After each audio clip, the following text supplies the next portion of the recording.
عہد نشاط ثانیہ کو نشاط ثانیہ بھی کہتے ہیں، تجدید کی سمت اقدام اول۔ تعارف و تمہید۔ عہد نشاط ثانیہ کو عہد ایلزابتھن اور جیکوبین عہد بھی کہا جاتا ہے۔ یہ عہد چوطرفہ ترقیوں سے عبارت ہے، جس کے باعث اسے عہد زرعی سے بھی تعبیر کیا گیا۔ ایلزابیتھ خود بھی بے حد روشن خیال واقع ہوئی تھیں۔ انہوں نے ہی انگلش چرچ کو روم کی ماتحتی سے آزاد کر کے سیکولر تصور کی بنیاد رکھی، نئے اقتصادی قوانین اور اصلاحات نافذ کر کے انگلینڈ کے عوام کو غربت سے نجات دلائی، بحری طاقت میں اضافہ ہوا اور مشرق سے تجارت کی راہیں واہ ہوئیں۔ امن و ترقی کا یہ ماحول زبان و ادب اور فن کے لیے بھی بے حد سازگار ثابت ہوا۔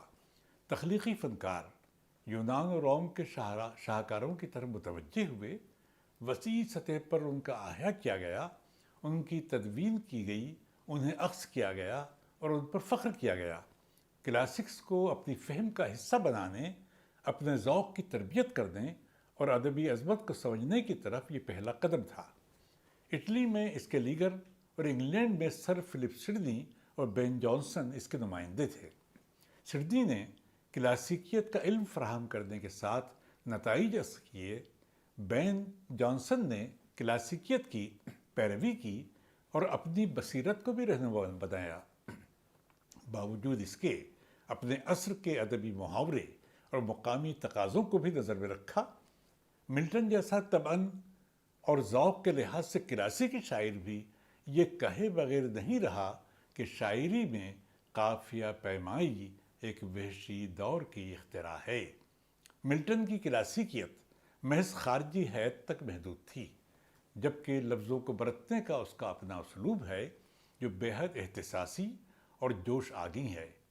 شیکسپیئر نے بھی ٹریجڈی اور کامیڈی میں جہاں ضروری خیال کیا، انحراف سے کام لیا ہے۔ فرانس میں بوالوں کی محیط آواز کے باوجود کارنیل اور سینٹ ایورمون ارسطو کو ہر دور اور ہر قوم کے لیے معنی خیز تسلیم نہیں کرتے۔ کارنیل قدامت کی صرف روح کی پیروی کا قائل تھا۔ نشاط ثانیہ میں اس طرح کے ضمنی سوالات بھی اٹھتے رہے، لیکن تاریخ میں ادبی اور تنقیدی سطح پر اس نے جو سرمایہ چھوڑا اور چیزوں کو سمجھنے کی آزادانہ فہم کا جو تصور دیا، روایت کو سمجھنے اور اپنی بصیرتوں کو رہنما بنانے کی جو ترغیب دی، اس کی اہمیت اور ماویت ہر دور کے لیے ہے۔ سبق کا مقصد۔ اس سبق کا مقصد طلبہ کو عہد نشاط ثانیہ کے بارے میں درج ذیل علم فراہم کرنا ہے، تاکہ وہ اس کے پس رو اور پیش رو دور کو سامنے رکھ کر تبدیلیوں کا جائزہ لے سکیں کہ کس طرح ایک دور دوسرے دور سے مختلف اپنی راہ کا تعین کرتا ہے۔ اثرات کی نوعیت کیا ہوتی ہے؟ تاریخ کے تقاضے کیا ہوتے ہیں؟ روایت کس طور پر اپنا اثر قائم کرتی ہے اور کس طور پر اس سے گریز کی کوشش کی جاتی ہے؟ طلباء کے لیے درج ذیل امور قطعاً نئے ہیں۔ نمبر 1، نشاط ثانیہ کو ایلزابیتھن اور جیکوبین عہد بھی کہتے ہیں۔ نمبر 2، یہ چوطرفہ ترقیوں کا زمانہ ہے۔ نمبر 3، کلاسیکیت کی طرف عمومی دلچسپی نے فروغ پایا۔ نمبر 4، اٹلی سے اس کا آغاز ہوا اور بعد ازاں یورپ کے شمالی ممالک میں یہ ایک تحریک کی طرح پھیل گئی۔ نمبر 5، اٹلی میں اس کے لیگر سے ادبی تنقید کا آغاز ہوا۔ نمبر 6، انگلینڈ میں سر فلپ سڈنی نے ادبی تنقید کی بنیادوں کو مستحکم کیا۔ نمبر 7، سڈنی نے کلاسیکیت کا احساس دلایا، لیکن ان کی منوعن تقلید سے گریز کیا۔ نمبر 8، بین جانسن نے پیروی بھی کی اور اپنی بصیرت کو بھی رہنما بنایا۔ اس سبق سے ہمارے طلباء درجہ بالا معلومات سے مستفیض ہوں گے اور نشاط ثانیہ کے عہد کی مخصوص شناخت کو سمجھ سکیں گے۔ عہد نشاط ثانیہ کی نمایاں خصوصیات۔ مغرب میں تاریخ کا وہ عہد جو ادب، فنون لطیفہ، تہذیب، معاشرت اور ذہن و فکر کے اعتبار سے اپنی ایک الگ تخصیص اور ایک الگ کردار کا حامل ہے، کئی سطحوں پر ترقیوں کا عہد بھی ہے اور کلاسیکی علوم و فنون کے احیاء کا عہد بھی۔ 15ویں صدی میں جس کا آغاز اٹلی سے ہوتا ہے اور اسی صدی کے آخر میں اپنے نقطۂ عروج پر پہنچتا ہے۔ 16ویں صدی کی نصف آخر تک شمالی یورپ کے تمام ممالک اس کے اثر میں آ جاتے ہیں۔ اٹلی، فرانس اور انگلینڈ میں عہد نشاط ثانیہ کی شناخت نئی قدروں کی تشکیل اور زندگی کی نئی فہم کے ساتھ خصوصیت رکھتی ہے۔ کئی شعبۂ زندگی میں نیا تحرک پیدا ہوا، انسانی شعور کے ارتقاء کے ساتھ تصورات کی نئے سرے سے شکل سازی کی گئی، نئے طریقے سے انہیں مرتب و منظم کیا گیا، قدامت کو نئے معنی دیے گئے اور نئے امکانات کی تلاش کی طرف رغبتیں پیدا ہوئیں۔ ادب اور ادب کے دوسرے صیغوں میں غیر معمولی ترقی ہوئی۔ ادبی تنقید جو ابھی تک اپنی کوئی خاص شکل نہیں بنا سکی تھی اور نہ اس کی راہیں متعین تھی، نئے اذہان تھیوری سازی کی طرف رجوع ہوئے۔ انگلینڈ اور فرانس وغیرہ میں اس کا تاحال آغاز بھی نہیں ہوا تھا۔ جو کچھ تھا وہ یونان اور یونان سے زیادہ روم کا سرمایہ تھا، جو ان ملکوں کے لیے ایک بڑی تحریک بنا۔ ادب و نقد کے تعلق سے ماضی کی قدر سنجی کی گئی، اس سے روشنی کسب کی گئی، اس کی بنیاد پر نئے امکانات کا سراغ لگایا گیا۔ ارسطو اور ہوریس کے ترجمے ہوئے اور ان پر رائے زنی کی گئی۔ ماضی کی بنیاد پر جہاں قدامت کو نئے معنی مہیا کیے گئے تھے، نئے ذہن کی ذوقند بھرنے کی مساعی کو بھی دلچسپی کی نظر سے دیکھا گیا۔ تخلیقی اعتبار سے اس عہد کی زرخیزی اور ثروت مندی اس نئے ذہن کا نتیجہ ہے جس کے حوصلے اور ارادے بلند تھے اور جس نے بلا خوف و تردد اظہار کو کسی خارجی جبر کا محکوم نہیں بنایا تھا۔ دوسری طرف وہ ادبی تھیوری ساز تھے جو قدیم کے پہلو بپہلو نئے عہد کے تقاضوں، مطالبوں اور ضرورتوں کی بھی خاص فہم رکھتے تھے۔ ان میں ودا، منٹرنو، ٹیسو، ڈینیلو، کیسٹل ویٹرو، سر فلپ سڈنی، ڈوبیلے اور رونسار کی خدمات کو خاص وقت کی نظر سے دیکھا جاتا ہے۔ اسکیلیگر جس کا تعلق اٹلی سے تھا اور سر فلپ سڈنی جس کا تعلق انگلینڈ سے تھا، اس معنی میں ممتاز ہیں کہ اول ذکر نے اٹلی میں ادبی تنقید کی بنیاد رکھی یا اس کا احیا کیا، اور سڈنی نے انگلینڈ میں قدر شعور مندی، مرکزیت اور اعتماد کے ساتھ ادبی تنقید کے شعبے کو قائم کرنے کی پہل کی۔ انگلینڈ میں کولیٹ، اراسمس اور وائوس جیسے انسانیت پسندوں نے تاریخ، فلسفہ، خطابت اور شاعری کی طرف خاص توجہ کی۔ خطابت اور شاعری کے بارے میں انہوں نے کوئنٹیلین کے تصورات پر اکتفا کیا۔ اسلوب میں انتخاب الفاظ اور ان کی مواد سے موزونیت کے قدیم تصور پر تحسین کے عمل کی بنیاد رکھی۔ وہ تخلیقی اظہار شائستہ اور پروقار ہے جو فنکار سے ہم آہنگ اور موضوع سے مطابقت رکھتا ہو۔ زبان میں درستی و معقولیت اور تکلم میں گہری سنجیدگی، بے ساختگی اور فطری پن نثر کو پرکار و مؤثر بنانے والے امور ہیں۔ گو کہ شاعری کی طرح نثر کے فنی اصول نہ تو سخت ہیں اور نہ معین۔ انسانیت پسندوں نے تعلیمی مقاصد کے لیے نئے علوم و آگاہیوں کا اطلاق کر کے اس معقولیت کے باب وا کیے جس کے تحت دنیا انہیں کچھ اور ہی رنگ میں دکھائی دینے لگی۔ انسان اساس عقیدے کا یہ پہلا مرحلہ تھا۔ میشیلے کے لفظوں میں اس کا مطلب آدمی اور ان تصورات کی دریافت ہے جن کی تشہیر برخارت نے اپنی کتاب دی سویلائزیشن آف دی رینیساں میں کی تھی۔ اسی عمل کا حصہ کلاسیکی قدامت کی بازیافت اور اسی کے پہلو بپہلو آدمی کی دریافت بھی تھا، جسے اس عہد میں عیسائی نظریے کے خلاف قرار دیا گیا۔ ٹیوڈور عہد کے نقاد۔ ٹیوڈور عہد میں جن نقادوں سے سابقہ پڑتا ہے وہ ہیں سر جان چیک، راجر ایشم، تھامس ولسن وغیرہ۔ سر جان چیک ایڈورڈ سکس کا تعلیق اور ایک اہم اسکالر اور کیمبرج میں یونانی علم و دانش کا استاد بھی تھا۔ انگریزی نثر میں سادہ اسلوب پر اس کی ترجیح تھی اور اسی کی ترویج کے لیے وہ کوشاں رہا۔ راجر ایشم نے کیمبرج میں تعلیم پائی تھی۔ اس کا خاص موضوع کلاسکس تھا اور یونانی فکر اور ادب کا گہرا علم رکھتا تھا۔ 1558 میں ملکہ الزبیتھ نے اسے اپنا تعلیق مقرر کر لیا۔ تعلیم کے شعبے میں بھی اس نے بہت سے عمدہ کام کیے۔ سر جان چیک ہی کی طرح وہ بھی سادہ انگریزی نثر کے حق میں تھا۔ تھامس ولسن بھی لاطینیت کو انگریزی کی ترقی میں سب سے بڑی رکاوٹ خیال کرتا تھا۔ وہ اہل وطن کو انگریزی میں لکھنے کی طرف مائل کرتا ہے۔ اس کی ایک اہم تصنیف رول آف ریزن میں اور دوسری آرٹ آف ریٹورکس 1553 میں شائع ہوئی، انگریزی ادبیات کی تاریخ میں جس کا ایک وقی درجہ ہے۔ ان تینوں نقادوں کا تعلق کیمبرج سے تھا، اس لیے انہیں کیمبرج اسکول کے نام سے یاد کیا جاتا ہے، جس کا مقصود دیسی زبان کو فروغ دینا تھا، جس کی ایک مقامی مثال چوسر قائم کر چکا تھا۔ دوسری ماضی میں دانتے نے کی تھی۔ اس وقت تک انگریزی زبان شاعری کی زبان تو بن گئی تھی، لیکن علمی زبان کے طور پر لاطینی کو معیاری زبان کا درجہ حاصل تھا۔ یہ اسکول ایک طرف دیسی زبان کو لاطینی، فرانسیسی اور اطالوی اثرات سے پاک کرنے اور رائج کرنے کے در پہ تھا، تو دوسری طرف کلاسکس کو اس نے رہنما نمونے کی حیثیت دے رکھی تھی۔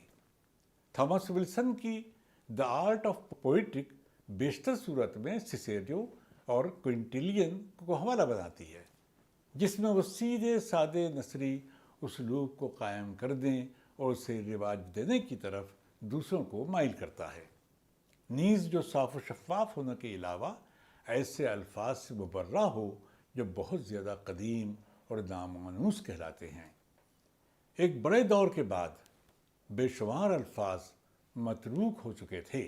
اس چیز کا اطلاق یونان ہی پر نہیں، اٹلی پر بھی ہوتا ہے۔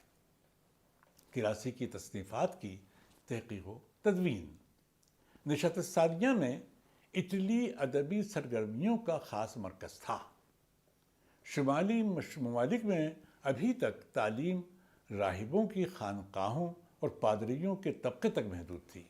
اس کے برخلاف اٹلی میں کلیسا سے وابستہ عام لوگوں کا ایسا حلقہ بھی تھا جو چرچ کی ناراضگی اور 6 صدی اور اس کے بعد بھی جاری رہنے والی جنگوں اور عمومی خرابی حالات کے باوجود قدیم ادب کی فہم و تفہیم میں خصوصاً شوق و شغف رکھتا تھا۔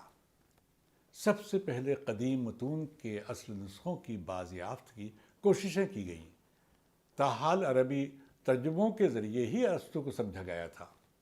یونانی کے ان ترجمہ شدہ متون کو لاطینی زبان میں منتقل کیا گیا، اس کے بعد ہی یورپ کی دوسری زبانوں میں ترجمے ہوئے۔ اس طرح ترجمہ در ترجمہ متون میں اصل اور بنیادی متون کی روح فنا ہو گئی۔ 13ویں صدی میں ارسطو کے متون کا براہ راست یونانی سے ترجمہ ہوا، لیکن راجر بیکن نے، جو خود یونانی زبان کا ماہر تھا، لاطینی ترجموں کی کوتاہیوں پر اظہار افسوس کیا۔ نشست ثانیہ یعنی 14ویں صدی میں پڑھنے کے لائق متون کی مانگ بڑھ گئی۔ لوگ ارسطو اور دیگر کلاسکس کو ان کے صحیح متون سے آگہی حاصل کرنا چاہتے تھے، جبکہ مخطوطات بہت کم دستیاب تھے۔ جو دستیاب تھے وہ بہت مخدوش اور بعض تو پڑھنے اور سمجھنے کے لائق بھی نہیں تھے، اور کاپی نویسوں میں صحیح نقل کرنے کی اہلیت نہ تھی۔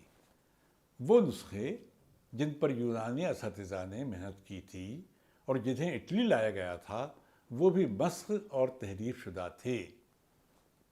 صحیح معنوں میں کلاسیکی متون کے احیاء کا عمل پیٹرارچ اور بوکیشو سے شروع ہوتا ہے۔ دونوں نے اصل یونانی مخطوطات کی تلاش میں انتھک محنت کی۔ ان کے بعد پوپ نکولس اور پوزیو بروسیولینو کی مساعی قابل لحاظ ہیں۔ مینوول چرائسولاس کے بارے میں کہا جاتا ہے کہ وہ پہلا مہاجر تھا جس نے اٹلی میں استاد کی حیثیت سے عظیم خدمات انجام دی۔ اٹلی والوں کو اس نے براہ راست یونانی زبان و ادب کی تعلیم سے مستفیض کیا۔ نشاط ثانیہ میں اٹلی کا سب سے پہلا ادبی نقاد اسکیلیگر۔ یہ وہی زمانہ ہے جب اٹلی میں جولیس سیزر اسکیلیگر کے کاموں میں فن خطابت پر لکھا ہوا مقالہ، نباتات کے موضوع پر تحقیقی کاموں کا سائنسی مطالعہ اور ایک فلسفیانہ نوعیت کا رسالہ کئی اعتبار سے وقت کے حامل ہیں، اور جو اس کے قاموسی ذہن اور ہماگیر علمیت کے مظہر ہیں۔ علم و اکتساب کی روایت کو اس کا بیٹا جوزف جسٹس اسکیلیگر ایک مقدس ورثے کے طور پر جاری رکھتا ہے۔ نشاط ثانیہ میں اسے ایک عظیم اسکالر کا درجہ حاصل تھا۔ اسی نے تاریخی تنقید کی بنیاد بھی رکھی تھی اور کئی کلاسیکی متون کی بازیافت کی اور ان پر رائے زنی بھی کی۔ ایک معنی میں اس عہد میں نو کلاسی تنقید کی بنیاد پڑتی ہے، جو شروع ہوتی ہے ودا اور جے سی اسکیلیگر سے، اور جس سے نقطۂ عروج پر پہنچاتے ہیں جانسن، ڈرائیڈن اور بوالو، جو نو کلاسیکی کہلاتے ہیں۔ ودا کلاسکس کی نقالی پیروی کو فن کی بنیادی قدر سے تعبیر کرتا ہے، اور بوالو کا کہنا تھا کہ جو صداقت نہیں ہے وہ خوبصورت بھی نہیں ہے، اور جو فطرت میں نہیں ہے وہ صداقت نہیں ہے، گویا فطرت ہی صداقت ہے۔ اسکیلیگر ماہر لسان تھا۔ وہ زبان کی پیدائش، اس کے مقصد، منصب اور ارتقاء کے علاوہ انسانی تکلم کو بحث کا موضوع بناتا ہے۔ شاعری کی زبان کو وہ فلسفیوں اور خطیبوں سے قطعاً مختلف قرار دیتا ہے۔ بیانیہ کے اعتبار سے مورخ اور شاعری کو ایک ہی صف میں رکھتا ہے، لیکن یہ کہہ کر الگ بھی کر دیتا ہے کہ مورخ کی ترجیح متعین صداقتوں کی جمع آوری پر ہوتی ہے، جبکہ شاعری کی صداقت میں افسانویت بھی شامل ہوتی ہے، اور کبھی کبھی وہ زبان کو آرائش و زیبائش کے طور پر بھی کام میں لاتا ہے۔ اسکیلیگر شاعری میں متخیلہ کے عمل کو مورخ کی صداقت اساس تاریخ سے ممیز کرتے ہوئے شاعر کی تخلیقی استعداد کو بیش بہا فضیلت کا نام دیتا، اور شاعر کو خالق ثانی یعنی سیکنڈری ڈائٹی سے تعبیر کرتا ہے، جسے تخلیق نو یا تخلیق مقرر کی سعادت تفویض کی گئی ہے۔ شاعر ان اشیاء کو پیکروں میں ڈھالنے کا ہنر جانتا ہے جو متخیلہ میں واقع ہوتے ہیں۔ اسکیلیگر کو ٹریجڈی کے فن کے بابت ارسطو سے اتفاق کرنے کے باوجود بعض سطحوں پر اختلاف بھی ہے۔ ہوریس کے اس تصور کی وہ تائید کرتا ہے کہ شاعری کا منصب اخلاق آموزی اور حظ آفریدی دونوں ہیں۔ ان دونوں مناصب کے حصول کے ضمن میں وہ تین خصوصیات کو شرط کے طور پر لازمی قرار دیتا ہے۔ نمبر 1 بصیرت یعنی انسائٹ، نمبر 2 تنوع یعنی ویرائٹی، نمبر 3 کشش آوری یعنی ونسبنیس۔ وہ شاعر کے لیے ضروری سمجھتا ہے کہ اس کی زندگی کے فہم واضح ہو، اور گہرے غور و خوض اور قطعیت کے بعد ہی اسے تحریر کی طرف راغب ہونا چاہیے۔ ہر تخلیق کا یہ تقاضا ہوتا ہے کہ اس میں اول تاخر استقلال کی کیفیت اور تنوع ہو، خیال اور زبان میں قاری کی توجہ کو مبذول کرنے کی قوت ہو۔ وہ اسلوب کی 3 قسمیں میں بتاتا ہے: عرفہ یعنی گرانڈ، منکسرانہ یعنی ہمبل، اور معتدل سبک رو یعنی ماڈریٹ۔ اسلوب کی عمومی خصوصیات میں وہ شستگی، ہمواری، درستی، خوش وضعی، خوش آہنگی کو شمار کرتا ہے۔ علاوہ ان کے دل آویزی، شفافیت، سبک روی، تیزی طبع، پرکاری، نفاست اور مرصع کاری کو بھی عمومیت کے ذیل میں رکھتے ہوئے وہ یہ بھی کہتا ہے کہ شعراء ہمیشہ انہیں نہیں آزماتے۔ جہاں اسلوب پرشکو ہوگا وہاں بلند آہنگی بھی ہوگی۔ منکسرانہ طرز اپنے سادہ پن، شفافیت اور تکلف و تصنف سے اجتناب کی صورت میں پہچانا جاتا ہے۔ معتدل اسلوب کی شناخت بے ساختگی، روانی اور برجستگی سے قائم ہوتی ہے۔ اسکلیگر کی تاریخی معنویت اس لحاظ سے بھی ہے کہ نشاط ثانیہ میں ادبی تنقید کا آغاز اسی سے ہوتا ہے۔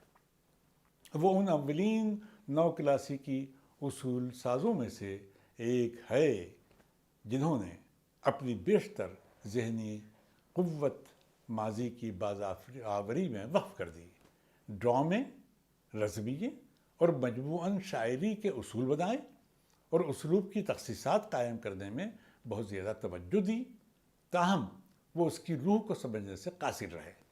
اسکلیگر کا تصور اسلوب اسماء صفات میں الجھ کر رہ گیا۔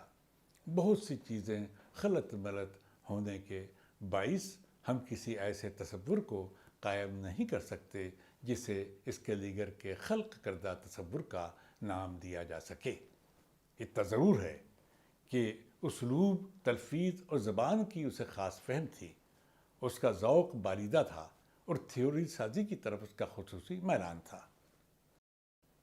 انگلینڈ میں نشاط ثانیہ کا نمائندہ ادبی نقاد سر فلپ سڈنی۔ انگلینڈ میں سڈنی بھی نشاط ثانیہ میں کلاسیکی ادبی اصولوں کو بنیاد بناتا اور انگریزی ادب پر ان کا اطلاق کرتا ہے، پھر بھی وہ کئی اعتبار سے اپنی بصیرت کو رہنما بناتا ہے اور ذہنی کشادگی کا ثبوت فراہم کرتا ہے۔ اس کی اپولوجی فار پوئٹری شاعری کے دفاع میں لکھی ہوئی تصنیف ہے، جس میں وہ بہت سی چیزیں قدیم ماخذ سے کسب کرتا، ان پر غور و فکر کرتا، ان کا تجزیہ کرتا اور پھر آزادانہ اپنی رائے قائم کرتا ہے۔ انتخاب کی اسے گہری فہم تھی، اسی لیے اس نے کبھی کسی ایک مکتب فکر یا کسی ایک تصور کو شرط کے طور پر قبول نہیں کیا۔ مذہبی اور سخت گیر اخلاقی تعلیمات اور بظاہر مقطع اور درست مگر بباطن پریشان کن اور متشدد دور میں شاعری کو بے وقت کی راگنی، مقصد سے عاری، ملحدانہ تشہیر و تبلیغ کا ذریعہ سمجھنے والوں کا بہت بڑا حلقہ تھا۔ اسٹیفن گاسن کی تصنیف دا اسکول آف ایویوز اسی حلقے کی نمائندگی کرتی ہے، جس کا مدلل اور مفصل جواب سڈنی نے دیا اور شاعری کو فنون میں سب سے اعلیٰ درجہ تفویض کیا۔ اس نے اپنے معاصر اور پسربوں کو یہ ترغیب دی کہ ادبی تنقید کے تقاضے کیا ہیں، قدیم کی کیا اہمیت ہے، اسے کس حد تک قبول کیا جا سکتا ہے اور کس طرح اس کی بنیادوں پر ادب کو نئے معنی مہیا کیے جا سکتے ہیں۔ ایروپیگس ایک حلقہ ادب۔ اس دور میں انگریزی شاعری کی اصلاح کے مقصد سے 1579 میں ایروپیگس نام کے ایک حلقہ ادب کا قیام عمل میں آیا۔ اس کی حیثیت ایک مقتدرہ کی تھی اور جو ایتھنس کے کوہ ایرس کے نام سے مشتق ہے۔ ایرس ایک اسطور تھا جس نے اپنی بیٹی کے عاشق ہیلیروتھیوس کا قتل کیا تھا۔ اسی پہاڑ پر واقع عدلیہ میں اس کے مقدمے کی کارروائی ہوئی تھی۔ یہیں اورسٹیس اور کلائیمنسٹرا کے قتل کا مقدمہ چلا تھا۔ اسی اسطوری روایت کی بنیاد پر یہاں کونسل آف اسٹیٹ قائم ہوئی۔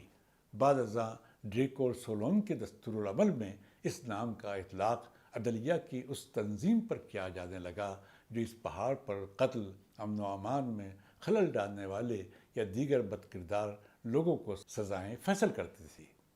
اسے ایک اعلیٰ سطح کی عدلیہ کے طور پر دیکھا جاتا تھا۔ برطانوی ایریوپیگس حلقہ ادب کو ایک طور پر نیم سرکاری اختیارات حاصل تھے۔ یہ حلقہ sir Philip Sidney, Gabriel Harvey, Spenser اور ایڈورڈ ڈائر جیسے ممتاز شعراء پر مشتمل تھا۔ یہ حلقہ انگریزی شاعری میں یونانی اور لاطینی اوزان و بحور اور بالخصوص بلا قافیہ کلاسیکی 6 رکنی بحر کو رائج کرنا چاہتا تھا۔ ان کا کہنا تھا کہ جو چیز یونان و روم کے لیے بہتر ثابت ہوئی ہے وہ انگریزی کے لیے بھی بہتر ثابت ہوگی۔ باوجود اس کے سڈنی، اسپینسر اور ڈائر نے متداول انگریزی اور انہی میں شاعری کے بہترین نمونے پیش کیے۔ بعض مقامی روایتیں ابھی بھی زنجیر پا بنی ہوئی تھیں۔ سیموئل ڈینیل نے متداول بحور میں بڑے عمدہ سونیٹ لکھے اور انگریزی نظام اور ان کے دفاع میں اے ڈیفینس آف رائم نام کی کتاب لکھی، جبکہ تھامس کیمپس نے انگریزی اوزان میں نظمیں لکھنے کے باوجود کلاسیکی نظام اوزان کا دفاع کیا۔ تقریباً 60 برس کے بعد جب ملٹن نے قافیہ پیمائی کے خلاف آواز بلند کی تو منظرنامہ یکسر بدل گیا۔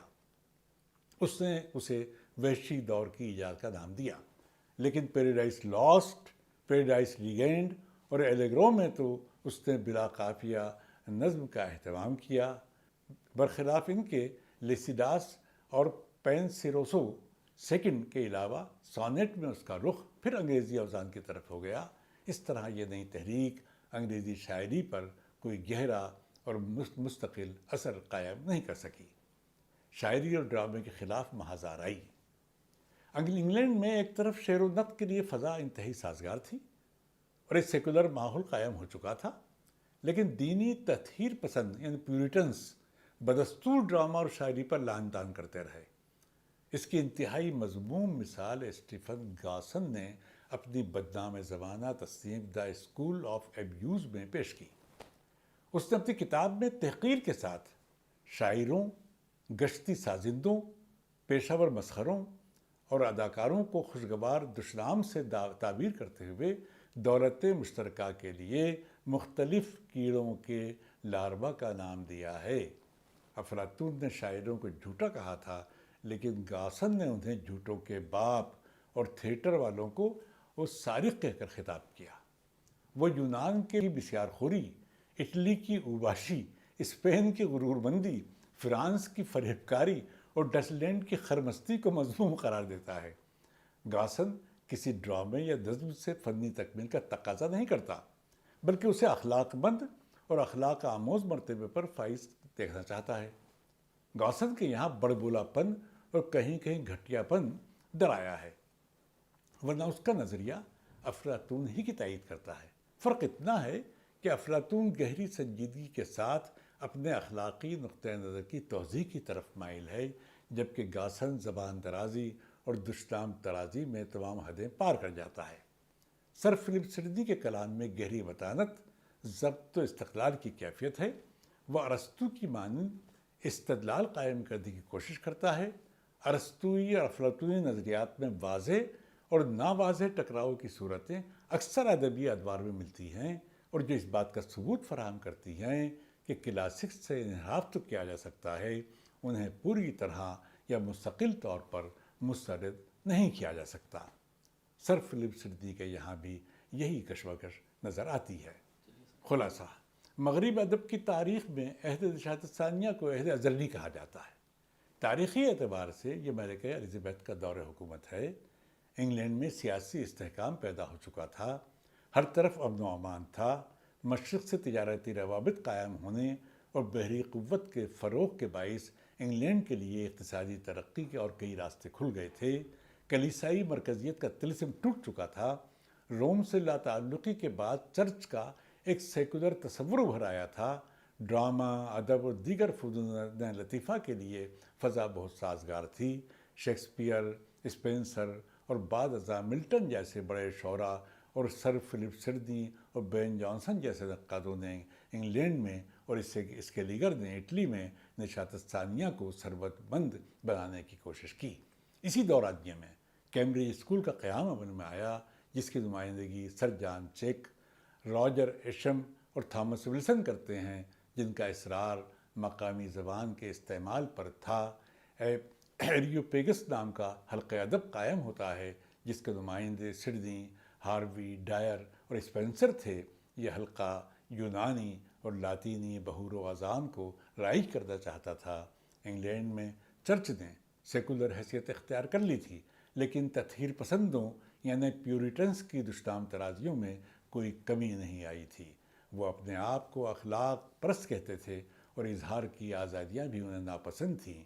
روایت پرستوں کی نمائندگی اسٹیفن گاسن کرتا ہے، جس نے شاعری کی مذمت میں دا اسکول آف ایبیوز نام کی کتاب لکھی تھی، اور سڈنی نے دا ایپولوجی آف پوئٹری کے عنوان سے دفاع کیا تھا۔ اول الذکر افلاطون کے نقطۂ نظر کی نمائندگی کرتا ہے، لیکن اپنے رویوں میں وہ بے حد متشدد ہے اور شاعری کو مخرب الاخلاق کہتا ہے۔ ثانی الذکر ارسطو کے طرز استدلال کا نمائندہ ہے اور فنی تکمیل پر نظر رکھتا ہے۔